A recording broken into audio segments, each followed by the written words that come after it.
చెప్పండి, క్రీస్తుకున్న మనసు మనం కూడా కలిగి ఉండాలి. ఒకటి, తగ్గించుకునే మనసు. రెండు, శ్రమ పడాలి. శ్రమ పడటం ఎన్ని పరిస్థితులు వచ్చినప్పుడు భక్తుడు అంటాడు, శ్రమ కలగకపోనుకు నేను త్రోవ విడిచి తిని శ్రమ కలుగుట నాకు మేలాయను. శ్రమ మేళ. కొన్ని పరిస్థితులు తెలుస్తాయండి. ఎవరు ఏంటి అనేది తెలియాలి అంటే ఏం రావాలి? శ్రమ రావాలి.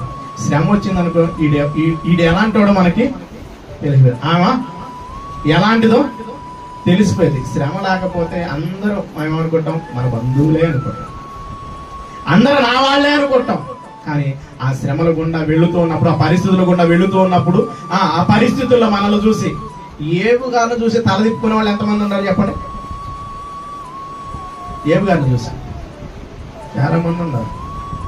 పనోళ్ళు కూడా పట్టించుకోలేదండి ఆయన్ని. కానీ ఆ శ్రమల వలన ఏం నేర్చుకున్నాడు అంటే, యేసుక్రీస్తు వారు విధేయత నేర్చుకున్నాడు. దేవునికి మహిమ కలుగును గాక.